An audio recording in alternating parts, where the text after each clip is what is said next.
Hello everyone.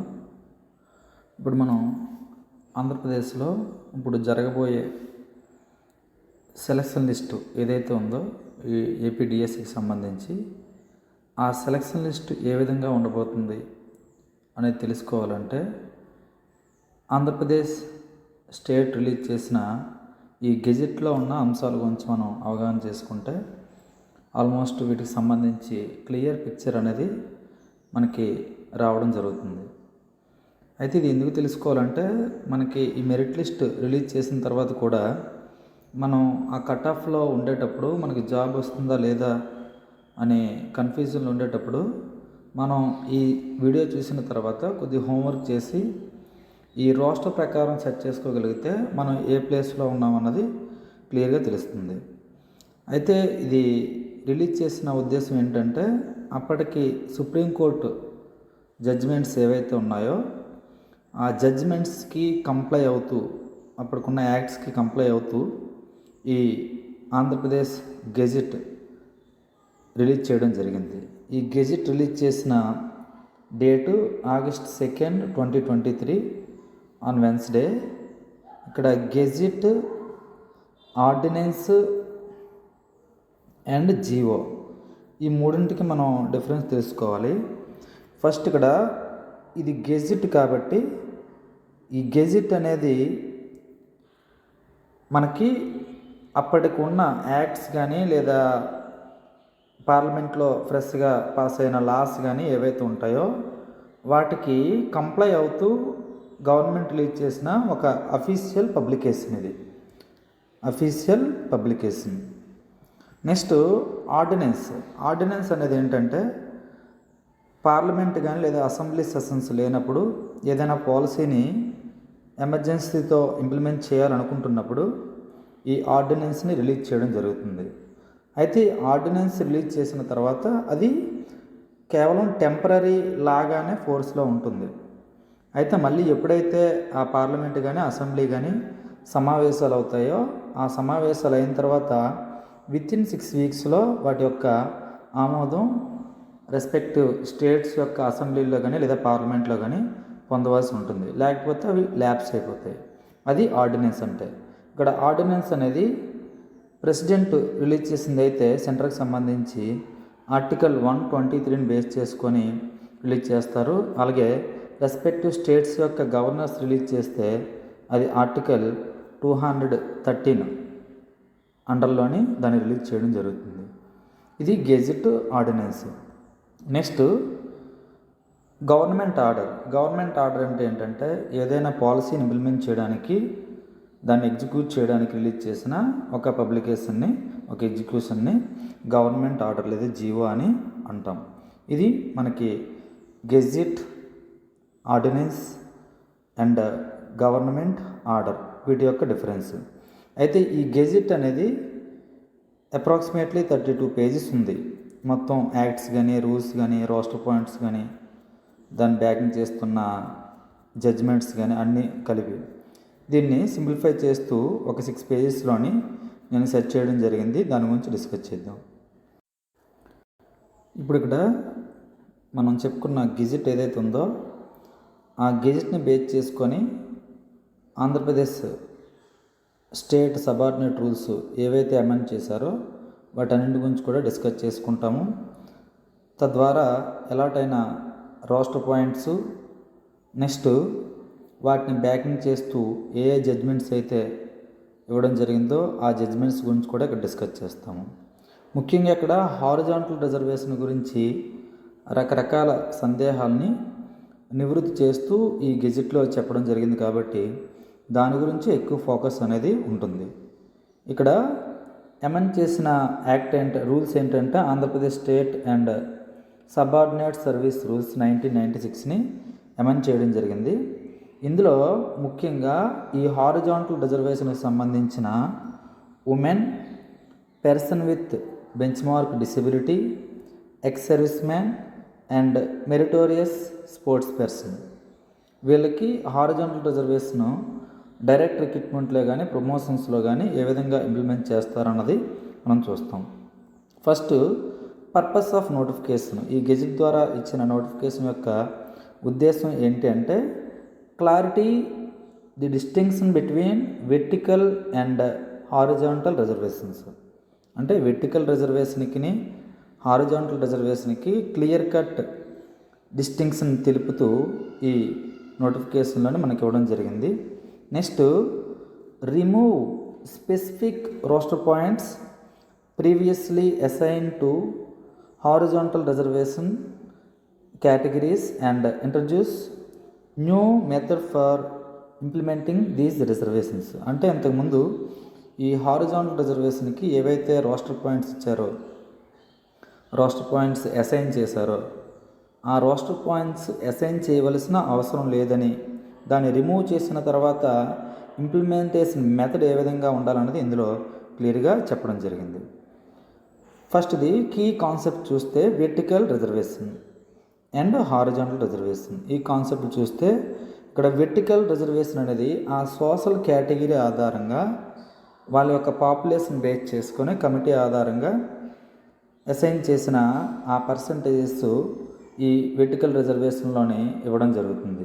అందులో schedule caste, schedule tribe, backward classes, అలాగే ఈ ఎకనామికల్లీ వీకర్ సెక్షన్ అని చెప్పి 103rd కాన్స్టిట్యూషనల్ అమెండ్మెంట్ యాక్ట్ ద్వారా దీన్ని తీసుకురావడం జరిగింది. దీనికి 10% రిజర్వేషన్ కేటాయించడం జరిగింది. అయితే ఇది కాన్స్టిట్యూషన్లోని ఆర్టికల్ 16(4)లోని ఈ బ్యాక్వర్డ్ క్లాసెస్ ఏవైతే ఉంటాయో వాళ్ళకి ప్రత్యేక అవకాశాలు కల్పించాలని ఈ ఆర్టికల్లో చెప్పడం జరిగింది. తద్వారా కేటాయించిన రిజర్వేషన్సే vertical reservations. And horizontal reservations అనేవి మనకి కాన్స్టిట్యూషన్లో ఆర్టికల్ 16(1) అనేది ఈక్వల్ ఆపర్చునిటీస్ కిందకి వస్తుంది. అండ్ 15(3) ఈ రెండింటి ఆధారంగా ఈ హారిజాంటల్ రిజర్వేషన్స్ అనేవి ఇంప్లిమెంట్ చేయడం జరుగుతుంది. ఇందులో వచ్చే స్పెషల్ కేటగిరీస్ ఏంటంటే ఉమెన్, పీడబ్ల్యూడి అంటే persons with bench mark disability, ex service man, meritorious sports person.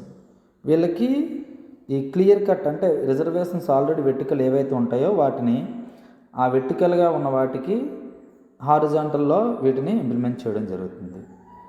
ఇది వెర్టికల్ అండ్ హారిజాంటల్ రిజర్వేషన్స్ యొక్క కాన్సెప్ట్స్.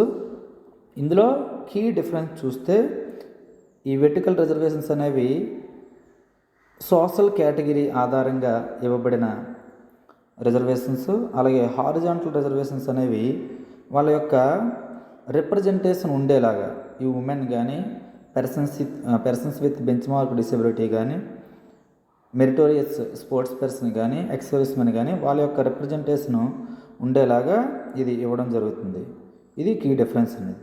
నెక్స్ట్, దీనికి లీగల్ బేసిస్ ఏంటి, సుప్రీంకోర్టు యొక్క లీగల్ బేసిస్ ఏంటో చూద్దాం. ఫస్ట్ది Anil Kumar Gupta versus state of Uttar Pradesh 1995. ఈ Anil Kumar Gupta versus state of Uttar Pradesh 1995లో చెప్పిన క్లారిఫికేషన్ ఏంటి అంటే horizontal reservation should not be filled first. అంటే ఫస్ట్ ఫిల్ చేయవలసింది హారిజాంటల్ రిజర్వేషన్ కాదు, ఫస్ట్ ఫిల్ చేయవలసింది ఓపెన్, తర్వాత వెర్టికల్ రిజర్వేషన్ అని ఈ కేసులో మనకి క్లారిటీ ఇవ్వడం జరిగింది. Next, Rajesh Kumar Dariya versus Rajasthan PSC 2007 ఇది ఏం చెప్పిందంటే horizontal reservations especially for women are applied within vertical category if enough women selected on merit within a category no further adjustment is needed. అంటే ఈ హారిజాంటల్ రిజర్వేషన్ అనేది within vertical రిజర్వేషన్లోని vertical కేటగిరీలో implement చేస్తారు. వాళ్ళకి కేటాయించిన పోస్టులు ఏవైతే ఉన్నాయో దాని రిప్రజెంటేషన్ అనేది న్యాచురల్గానే ఫిల్ అయిపోతే అటువంటి సందర్భంలో ఎటువంటి ఫర్దర్ అడ్జస్ట్మెంట్ అనేది అవసరం లేదు అని చెప్పి రాజేష్ కుమార్ దారియా వర్సెస్ రాజస్థాన్ పిఎస్సి 2007 జడ్జిమెంట్లో చెప్పడం జరిగింది. నెక్స్ట్, థర్డ్ జడ్జిమెంట్ ఏంటంటే public service commission Uttarakhand versus Mamata Bismith 2010. ఇందులో చెప్పింది ఏంటంటే women selected on merit within vertical quotas count towards the horizontal women's quota. అంటే వాళ్ళ యొక్క మెరిట్తోని వెర్టికల్ రిజర్వేషన్లోని వాళ్ళు ఆల్రెడీ రిప్రజెంటేషన్ ఉన్నట్లయితే దాన్ని హారిజాంటల్ రిప్రజెంటేషన్ ఉన్నట్టుగానే భావిస్తారు అని చెప్పి public service commission Uttarakhand versus Mamata Bisind 2010 జడ్జిమెంట్లో చెప్పడం జరిగింది. Next judgement Janhit Abhiyan versus union of India 2022. ఇందులో ఈడబ్ల్యూఎస్కి సంబంధించి కాన్స్టిట్యూషనల్ అమెండ్మెంట్ యాక్ట్ 103 ఏదైతే ఉందో దాన్ని సమర్థించడం జరిగింది. ఈ విధంగా వీటి యొక్క లీగల్ బ్యాకింగ్తోని మనకి ఇక్కడ రూల్స్ని ఫ్రేమ్ చేయడం జరిగింది. ఇందులో కీ చేంజెస్ ఏంటి అంటే ఫస్ట్ది ఫిజికల్లీ హ్యాండిక్యాప్డ్ అని ఉన్న ఈ హ్యాండిక్యాప్డ్ రిజర్వేషన్ పేరుకి దాన్ని పీడబ్ల్యూడి అని మార్చారు. పీడబ్ల్యూడి అంటే persons with bench mark disability అని చేంజ్ చేయడం జరిగింది. దీనికి కారణం ఏంటంటే దానికి సంబంధించిన act rights of persons with disability act 2016 ఏదైతే ఉందో దాని ఆధారంగా ఈ రిజర్వేషన్కి సంబంధించిన పేరును కూడా చేంజ్ చేయడం జరిగింది. అది ఫిజికల్లీ హ్యాండిక్యాప్ నుండి పర్సన్స్ విత్ బెంచ్ మార్క్ డిసెబిలిటీగా చేంజ్ చేశారు.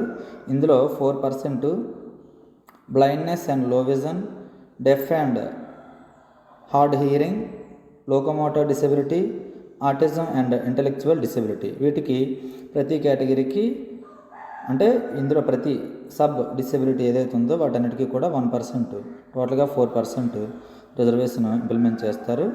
Next removal of roster points for horizontal reservations. ఈ హారిజాంటల్ రిజర్వేషన్స్కి ఇంతకుముందు వాళ్ళ యొక్క రిజర్వేషన్కి తగినట్టుగా రోస్టర్ పాయింట్స్ని తప్పనిసరిగా కేటాయించేవారు.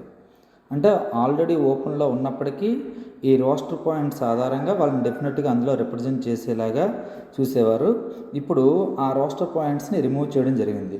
ఫర్ ఎగ్జాంపుల్ ఇంతకుముందు ఎక్స్ సర్వీస్ మ్యాన్కి 13 రోస్టర్ పాయింట్ 13 అండ్ 37 ఉండేవి, వాటిని ఇప్పుడు రిమూవ్ చేశారు. నెక్స్ట్ మెరిటోరియస్ స్పోర్ట్స్ పర్సన్కి 48, 98. Next persons with bench mark డిసెబిలిటీకి 1, 26, 51, 76 ఈ పాయింట్స్ అనేవి ఉండేవి. ఇప్పుడు అలా కాకుండా రోస్టర్ పాయింట్స్ అనేవి పూర్తిగా రిమూవ్ చేశారు. ఎవరికంటే ఈ హారిజాంటల్ రిజర్వేషన్ ఉన్న స్పెషల్ కేటగిరీస్కి. అయితే ఇప్పుడు ఈ రిజర్వేషన్స్లో ఈ పాయింట్స్ రిమూవ్ చేసిన తర్వాత దాన్ని ఎలా ఇంప్లిమెంట్ చేస్తారంటే ఆల్రెడీ వాళ్ళ రిప్రజెంటేషను ఉన్నట్లయితే వాళ్ళని అడ్జస్ట్ చేయడం జరగదు. ఒకవేళ వాళ్ళ రిప్రజెంటేషన్ అనేది లేకపోతే లోయెస్ట్ క్యాండిడేట్ ఎవరైతే ఉంటారో ఆ లోయెస్ట్ క్యాండిడేట్ని రిమూవ్ చేసి ఈ కేటగిరీకి ఈ స్పెషల్ కేటగిరీకి సంబంధించిన వ్యక్తులు ఎవరైతే ఉన్నారో వాళ్ళతో అడ్జస్ట్ చేయడం జరుగుతుంది. అంతే తప్ప స్పెషల్గా వీళ్ళకి రోస్టర్ పాయింట్స్ అనేవి ఇక నుండి కంటిన్యూ కావు. నెక్స్ట్ ఇందులో మనం ఈ 100 పాయింట్ రోస్టర్ ఏదైతే ఉందో ఇది 2023లో ఇచ్చిన రోస్టర్ పాయింట్ ఇది. అయితే రీసెంట్గా ఎస్సీ కేటగిరీషన్ అయిన తర్వాత 200 పాయింట్ రోస్టర్ సిస్టమ్ని తీసుకోవడం జరిగింది. 200 పాయింట్ రోస్టర్ సిస్టమ్ తీసుకోవడం జరిగింది. ఇది ప్రీవియస్గా 100 పాయింట్ రోస్టర్ సిస్టమ్ ఉండేది కాబట్టి దానికి అనుగుణంగా ఇక్కడ అలాట్ చేసిన రోస్టర్ పాయింట్ చూస్తే ఓపెన్ కాంపిటీషన్కి 1, 3, 5, 6, 9, 11 ఈ విధంగా మొత్తం ఓపెన్లో 100లో 40 ఉంటాయి. ఇప్పుడు ఈ సెలక్షన్ లిస్ట్లో కూడా టాప్ 40 ఎవరైతే ఉంటారో వాళ్ళకి ఈ రోస్టర్ పాయింట్స్ కేటాయించడం జరుగుతుంది. అంటే ఫస్ట్ ర్యాంక్ వచ్చిన క్యాండిడేట్కి ర్యాంక్ 1, నెక్స్ట్ రోస్టర్ 1 కేటాయిస్తారు. సెకండ్ ర్యాంక్ వచ్చిన క్యాండిడేట్కి రోస్టర్ 3, నెక్స్ట్ థర్డ్ ర్యాంక్ వచ్చిన క్యాండిడేట్కి రోస్టర్ 5, ఫోర్త్ ర్యాంక్ వచ్చిన క్యాండిడేట్కి roster 6, fifth rank roster 9, sixth rank roster 11 ఈ విధంగా రోస్టర్ పాయింట్స్ అనేవి టాప్ 40లో ఉన్న ర్యాంకులకి ఈ ఓపెన్ కాంపిటీషన్లో ర్యాంకులు కేటాయించడం జరుగుతుంది. ఈ విధంగా 1 to 100 సైకిల్ కంప్లీట్ అయిపోతే ఇంకా పోస్టులు ఎక్స్ట్రా ఉన్నట్లయితే నెక్స్ట్ సైకిల్కి 101 to 200 నెక్స్ట్ సైకిల్కి వెళ్తుందన్నమాట. ఇది ఓపెన్ కాంపిటీషన్లో ఉన్న రోస్టర్ పాయింట్స్. మీరు వీడియోని పాజ్ చేసి మీరు ఈ రోస్టర్ పాయింట్స్ని నోట్ చేసుకోవచ్చు. అలాగే షెడ్యూల్ క్యాస్ట్కి సంబంధించి రోస్టర్ పాయింట్స్ ఇవి 2, 7, 16, 22, 27 ఈ విధంగా టోటల్ 15 ఉంటాయి. అయితే రీసెంట్గా కేటగిరైజేషన్ జరిగింది కాబట్టి ఈ కేటగిరైజేషన్లో గ్రూప్ 1, గ్రూప్ 2, గ్రూప్ 3 ఈ విధంగా డివైడ్ చేయడం జరిగింది. గ్రూప్ 1కి రోస్టర్ పాయింట్ 2 కేటాయించారు. ఇందులో 200 పాయింట్ రోస్టర్ సిస్టమ్ తీసుకొచ్చారు. అలాగే గ్రూప్ 2కి ఫస్ట్ సైకిల్లో ఈ 100 పాయింట్ సైకిల్లో ఫస్ట్ సైకిల్లో 6 పోస్టులు కేటాయించడం, సెకండ్ సైకిల్లో 7 పోస్టులు కేటాయించడం జరిగింది. గ్రూప్ 2కి ఫస్ట్ సైకిల్లో 6 పోస్టులు కేటాయించారు. అలాగే గ్రూప్ 3కి ఫస్ట్ సైకిల్లో వీళ్ళకి యాక్చువల్గా వచ్చిన పర్సంటేజ్ ఎంత అంటే 6.5%. ఈ 6.5%లో 5% డెఫిసిట్ ఉన్నది. ఈ 5% డెఫిసిట్ 0.5% డెఫిసిట్ ఉంది. దాన్ని సెకండ్ సైకిల్లో కవర్ చేస్తారు. ఇక్కడున్న 6 అనేది ఇక్కడ 7 అయింది. అంటే ఇక్కడ 97 అనేది గ్రూప్ 2కి సెకండ్ సైకిల్లో వెళ్ళడం జరిగింది. అలాగే ఇక్కడ గ్రూప్ 3కి యాక్చువల్గా 7.5 రిజర్వేషను ఫస్ట్ సైకిల్లో 8 పోస్టులు కేటాయించడం జరిగింది. ఇక 97 అనేది సర్ప్లస్ ఎక్స్ట్రా, ఆ 7.5లో 5 ఎక్స్ట్రా యాడ్ అయినట్టు దాన్ని ఇక్కడ మైనస్ చేసి గ్రూప్ 2కి కేటాయించడం జరిగింది. ఇవి ఎస్సీ కేటగిరీకి సంబంధించిన రోస్టర్ పాయింట్స్ అలాట్మెంట్. అలాగే schedule tribe, backward classes groups వైజ్గా ఇవ్వడం జరిగింది. నెక్స్ట్ ఎకనామికల్లీ వీకర్ సెక్షన్స్ కూడా ఇక్కడ రోస్టర్ పాయింట్స్ ఇవ్వడం జరిగింది. ఇది ఇంప్లిమెంట్ చేసే విధానం వేటికి అంటే వెర్టికల్ రిజర్వేషన్కి సంబంధించి. నెక్స్ట్ హారిజాంటల్ రిజర్వేషన్కి వెళ్ళేటప్పుడు సీక్వెన్స్ ఏ విధంగా ఫాలో అవ్వాలంటే ఫస్ట్ ఓపెన్ కాంపిటీషన్లో చూస్తారు. ఓపెన్ కాంపిటీషన్లో మనం ఇందాక చెప్పుకున్నట్టుగా ఆ 40 పోస్టులు 100లో 40 పోస్టులు ఏవైతే ఉంటాయో ఆ 40 పోస్టులకి రోస్టర్ పాయింట్స్ కేటాయిస్తారు. నెక్స్ట్ అది అయిపోయిన తర్వాత వెర్టికల్ రిజర్వేషన్లోకి వస్తారు. నెక్స్ట్ ఆ వెర్టికల్ రిజర్వేషన్లోని ఈ స్పెషల్ రిజర్వేషన్స్ పీడబ్ల్యూడి కానీ, ఉమెన్ కానీ, మెరిటోరియస్ స్పోర్ట్స్ పర్సన్ కానీ, నెక్స్ట్ ఎక్స్ సర్వీస్ మెన్ కానీ వీళ్ళ యొక్క రిప్రజెంటేషన్ చూస్తారు. ఆల్రెడీ వాళ్ళ రిప్రజెంటేషన్ కంప్లీట్ అయిపోతే మోస్ట్లీ ఇవన్నీ కూడా మనకి ఇప్పటివరకు నేను అబ్జర్వ్ చేసింది ఓసీలో ఉన్న అంటే ఓపెన్లో ఉన్న పాయింట్లు ఏవైతే ఉన్నాయో అందులోనే అలాట్ చేస్తున్నారు. సో ఇది అబ్జర్వ్ చేసినప్పుడు వాళ్ళ రిప్రజెంటేషన్ ఆల్రెడీ ఉన్నట్లయితే ఫర్దర్ అడ్జస్ట్మెంట్ అనేది ఉండదు.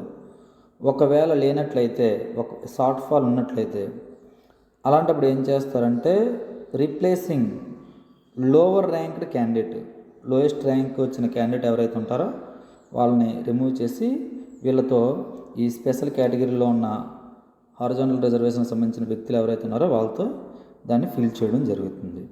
ఇది హారిజాంటల్ రిజర్వేషన్ ఇంప్లిమెంటేషన్.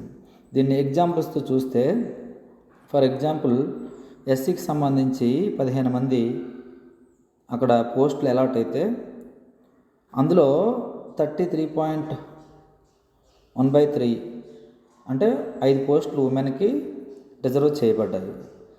ఆ 5 పోస్టులు ఏవైతే ఉన్నాయో ఆ 5 పోస్టులు కూడా ఆల్రెడీ ఈ 15లో మెరిట్ ద్వారానే 5 ఉంటే ఫర్దర్ అడ్జస్ట్మెంట్ అనేది అవసరం లేదు. ఎందువల్లంటే వాళ్ళ యొక్క కోటా అనేది మీట్ అయిపోయింది ఆల్రెడీ.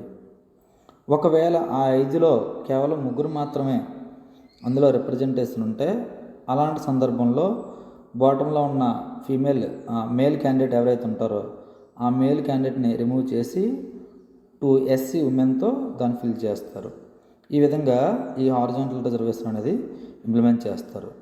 ఇక పర్సన్స్ విత్ బెంచ్ మార్క్ డిసెబిలిటీకి వస్తే ఈ 4ంటికి కూడా ప్రతిదానికి ఒక్కొక్క పర్సంటేజ్ కేటాయిస్తారు. అలా కేటాయించిన తర్వాత వాళ్ళకి మోస్ట్లీ 126, 51, 76 పాయింట్లు రోస్టర్ పాయింట్స్కి ఇవ్వడానికి చూస్తారు. ఒకవేళ సూట్ కాకపోతే అక్కడ ఏదైతే సూట్ అవుతుందో ఆ పాయింట్స్ని అలాట్ చేయొచ్చు. ఇన్ కేస్ ఈ persons with bench mark disability సంబంధించి ఒక కేటగిరీ వాళ్ళు లేకపోతే for example blind and low vision వాళ్ళు లేకపోతే ఏం చేస్తారంటే అంటే ఫస్ట్ ఇయర్ ఆ నెక్స్ట్ రిక్రూట్మెంట్కి దాన్ని ఫార్వర్డ్ చేస్తారు. అప్పటికి కూడా లేకపోతే ఆ బ్లైండ్ వాళ్ళని నెక్స్ట్ దానికి క్యారీ ఫార్వర్డ్ అంటే నెక్స్ట్ దానికి షిఫ్ట్ చేస్తారు. ఈ బ్లైండ్ వాళ్ళ పోస్ట్ని డెఫ్ అండ్ హార్డ్ హీరింగ్ వాళ్ళకి షిఫ్ట్ చేస్తారు. డెఫ్ అండ్ హార్డ్ హీరింగ్ వాళ్ళు కూడా లేకపోతే లోకోమోటర్ డిసేబిలిటీ వాళ్ళకి షిఫ్ట్ చేస్తారు. ఇలాగ ఒకదాని తర్వాత ఒకటి ఇంటర్చేంజింగ్ చేస్తారనమాట. ఎప్పుడు 1 ఇయర్ తర్వాత కూడా నెక్స్ట్ రిక్రూట్మెంట్లో కూడా వాళ్ళు అందుబాటులో లేని సందర్భంలో అయితే మోస్ట్లీ ఎవరొకరు అందుబాటులో ఉంటారు. సో అది ప్రాబ్లం కాదు. అలాగే కొన్ని జాబ్స్కి ఈ పీడబ్ల్యూడి అనేది సూట్ కాదు. ఆ జాబ్ యొక్క నేచర్కి అనుగుణంగా వాళ్ళు దానికి సూట్ కారు కాబట్టి అటువంటి సందర్భంలో ఆ డిపార్ట్మెంట్లు ఎగ్జామ్స్ను కోరవచ్చు. ఆ ఎగ్జామ్షన్ అనేది ఇంటర్ డిపార్ట్మెంటల్ కమిటీ ద్వారా అప్రూవ్ చేయబడాలి. ఇప్పుడు ఫర్ ఎగ్జాంపుల్ ఎస్ఏపిఈకి సంబంధించి ఈ హార్డ్ హీరింగ్ 70 డెసిబెల్కి సంబంధించి మాత్రమే ఇక్కడ రిజర్వేషన్ ఉంది తప్ప మిగతా వాళ్ళు ఎవరికి కూడా ఈ పీడబ్ల్యూడి వాళ్ళకి ఎస్ఏపిఈ పోస్టులో అవకాశం లేదు. ఎందువల్లంటే ఆ జాబ్ యొక్క నేచర్ అనేది వీళ్ళు ఆ జాబ్ యొక్క నేచర్కి అన్సూటబుల్ కాబట్టి ఇందులో ఈ పీడబ్ల్యూడి రిజర్వేషన్ అనేది లేదు. నెక్స్ట్ ప్రమోషన్స్లో కూడా ఈ పీడబ్ల్యూడి అనేది రిజర్వేషన్ వర్తిస్తుంది. ఇక ప్రమోషన్స్ విషయానికి వస్తే ప్రమోషన్స్లో ఓన్లీ ఎస్సీ ఎస్టీ పీడబ్ల్యూడి వీళ్ళకి మాత్రమే రిజర్వేషన్స్ అనేవి ఉంటాయి. అలాగే ఈ పర్టికులర్గా ఆయా కేటగిరీలోని 33% రిజర్వేషన్ ఉమెన్కి ఏదైతే ఉందో దాన్ని కూడా హారిజాంటల్గా ఇంప్లిమెంట్ చేస్తారు. నెక్స్ట్ ఈ ప్రమోషన్లోని సింప్లిఫైడ్ రోస్టర్ సిస్టమ్ ఉంటుంది. మనం ఇందాక చెప్పుకున్నట్టుగా ఎస్సీకి సంబంధించి 2, 7, 22 అలాగే ఉంటుంది. అలాగే ఎస్టీకి 8, 25, 33 ఆ విధంగా ఉంటుంది. అలాగే మిగతా వాళ్ళకి ఎటువంటి ఇక్కడ రిజర్వేషన్ అనేది ఉండదు. పీడబ్ల్యూడి, ఎస్టీ, ఎస్సీ మిగతా వాళ్ళు ఓపెన్ కాంపిటీషన్ ద్వారానే ఈ సిస్టమ్ అనేది ఇంప్లిమెంట్ చేస్తారు. అయితే ఇప్పుడు మనం చెప్పుకున్న అన్నీ కూడా ఏ డిపార్ట్మెంట్స్ కంప్లై అయి ఉండాలంటే Andhra Pradesh government departments, state owned corporations, societies, universities, other funded establishments అంటే మేజర్ పార్ట్ గవర్నమెంట్ నుండి ఫండింగ్ ఇవ్వబడితే అక్కడ కూడా ఈ సిస్టమ్ అనేది ఇంప్లిమెంట్ చేయాలి. ఈ విధంగా మనకి ఈ రోస్టర్ సిస్టమ్ అనేది ఇంప్లిమెంట్ చేస్తారు. అది యాక్చువల్గా 32 పేజెస్ ఉంది. దాన్ని సింప్లిఫై చేసి గందరగోళం లేకుండా ఇక్కడ క్లియర్గా అబ్స్ట్రాక్ట్ లాగా ఇవ్వడం జరిగింది. Thank you.